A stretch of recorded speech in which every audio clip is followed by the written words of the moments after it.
Welcome to Different Minds. If you're here, it's because you want to make a radical change in the way you see things. Pay attention to the 5 lessons that will change your perspective. Lesson number 1. Embrace the virtues. Quoting Marcus Aurelius, "Explore within yourself because a spring of goodness is ready to flow if you persist in your quest." Virtue can be understood as excellence of character or, in simpler terms, morally correct behavior. This behavior benefits you, those around you, and also contributes to the common good. Stoicism embraces the idea of an interconnected universe where everything and everyone share a link. Consequently, what serves the common good eventually also benefits you. Therefore, the Stoics firmly believed that those in harmony with reason were the ones dedicated to the broader well-being. In other words, they practiced virtues. Conversely, the absence of virtuous conduct is attributed to ignorance according to the Stoics. When life leads you into unforeseen circumstances, virtues can be your guides, directing you on the right path and keeping you centered. That's why people enriched with virtue often radiate tranquility and composure. To incorporate virtues into your life, it is essential to internalize the 4 cardinal virtues of Stoicism: wisdom, justice, temperance, and courage. From the Stoic perspective, wisdom involves discerning between the good, the bad, the neutral, and everything in between. This entails overcoming emotions and allowing reason to guide what is morally right. Faced with a dilemma, wisdom gives you the power to analyze both options with mental clarity. Next is justice, which is based on wisdom and represents a commitment to what is right and equitable for oneself and others. The Stoics viewed it as a duty to oneself, to others, and to society as a whole. Courage, as the 3rd virtue, empowers you to act even when you feel personal fear. It propels you to take action for the common good or to face challenges despite uncertainties about the outcome. Courage does not imply the elimination of fear, desire, or anxiety, but a conscious decision to move forward, overcoming emotional barriers. Finally, temperance, also known as moderation, involves maintaining a balance between extremes. It is about exercising self-control, restraint, and discipline. Marcus Aurelius emphasized the human capacity for self-regulation that sets us apart from animals. Temperance prioritizes long-term well-being over momentary gratification. Take a common example: a bag of potato chips. Eating an entire bag may provide momentary pleasure but jeopardizes health and mood. In this case, practicing temperance means stopping after a few bites. Wisdom is essential to determine the appropriate amount and know when to stop. Stoicism categorizes both things and actions into the categories of goods, evils, and indifference. Seeking the good, avoiding evil, and accepting indifference according to personal preference are fundamental principles.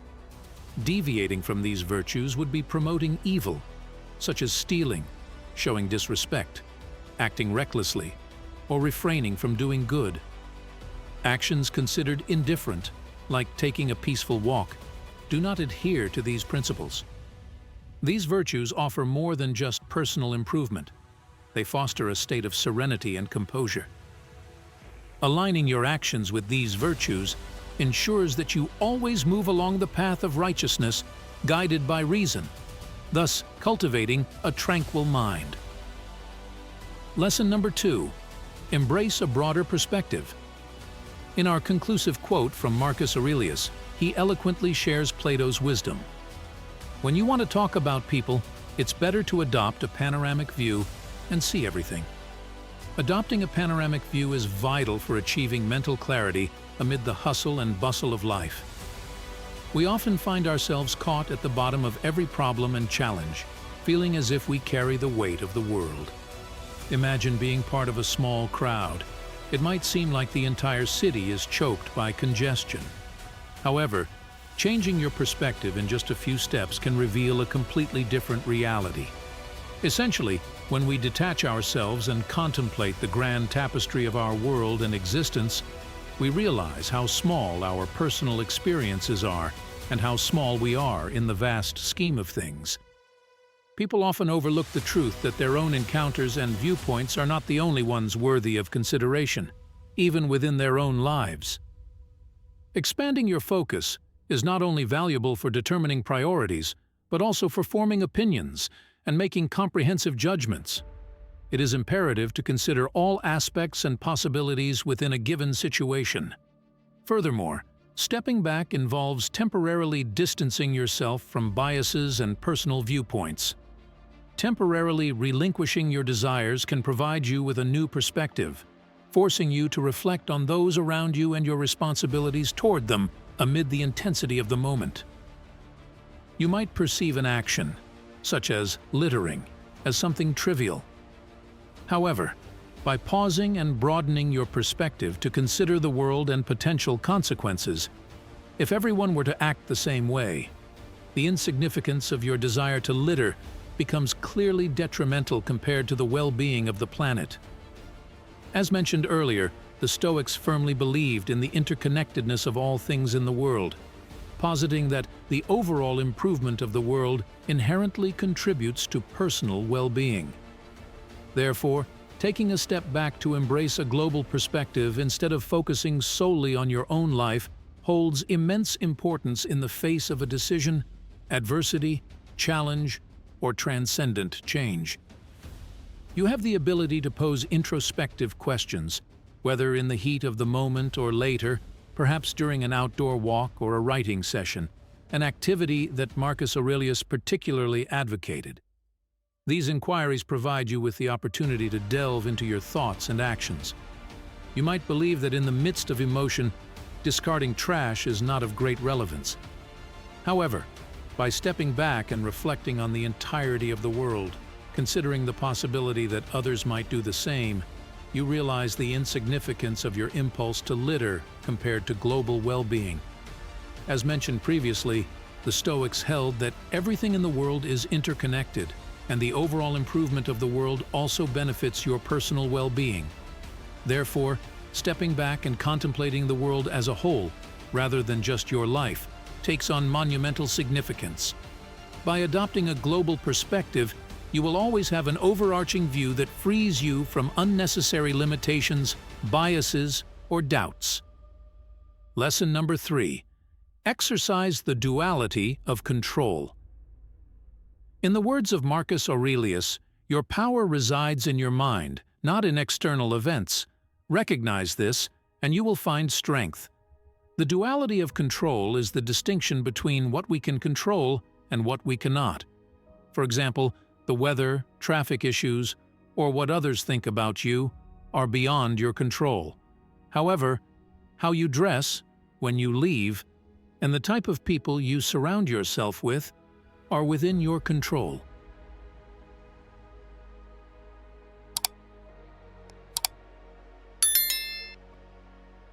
So every time you face a situation that makes you feel a certain way, ask yourself if we can control it.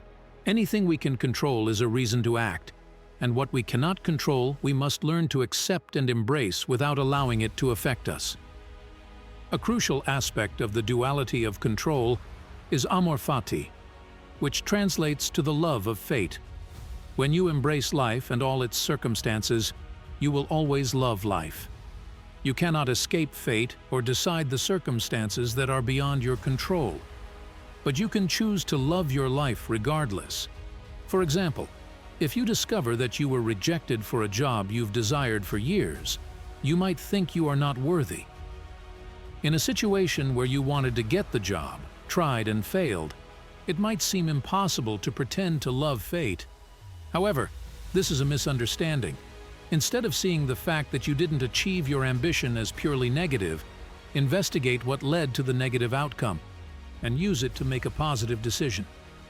Whether you didn't get the job due to a personal failure, which is something you can control by working on those shortcomings and trying again when a similar opportunity arises in the future, or the other reason could have been an external factor like nepotism or a personality clash with a hiring staff member. This was never in your control, meaning the opportunity never truly existed, and it makes no sense to get upset about something that never existed. Accepting fate involves distancing yourself from a fixed outcome and external markers of success. For example, if you want to be a writer and measure your success by the number of book sales, then you allow your success to be controlled by the book market. But if you choose to measure your success by how satisfied you are with your final product or the amount of effort you put into it, then you control your success unequivocally. Strive to the fullest to achieve your goals, but keep in mind that there is the possibility of not reaching them, and accept it in advance. By focusing solely on what we can control and committing to accept what is beyond our control, we experience inner tranquility regardless of what happens. Lesson number 4. Train your perception. Marcus Aurelius advises us, choose not to be harmed, and you won't feel harmed. One of the great teachings of Stoicism is taking control of our perception. We are accustomed to judging everything we encounter. Every event, every person we meet, everything receives a judgment, whether it's good, bad, boring, fun, beautiful, ugly, and so on. This unconscious practice is exhausting and can negatively impact our lives. For example, labeling every interaction on a particularly difficult day as terrible taints the day with an even more negative perspective. Often, we allow our emotions to influence our judgments, making them less rational. Additionally, our tendency to judge every moment goes hand in hand with the excessive use of metaphors, which exaggerates situations. If your partner breaks up with you, you might say your ex broke your heart, instead of accepting the fact that their feelings have changed.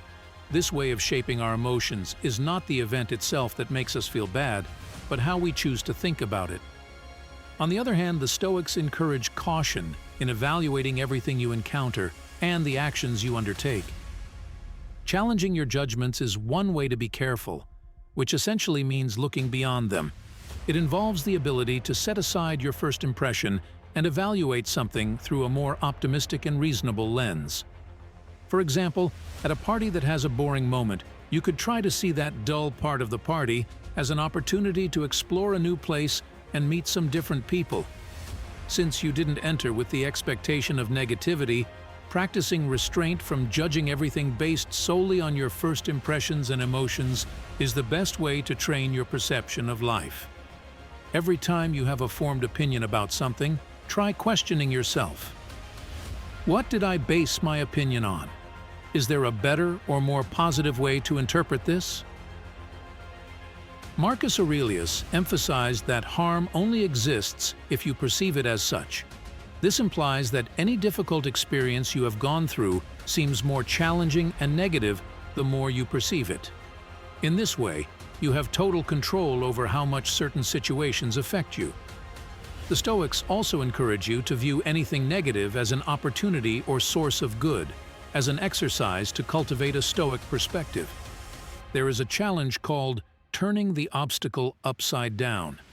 For example, when a new colleague is a slow learner and their mistakes affect the company's profits, you might feel frustration.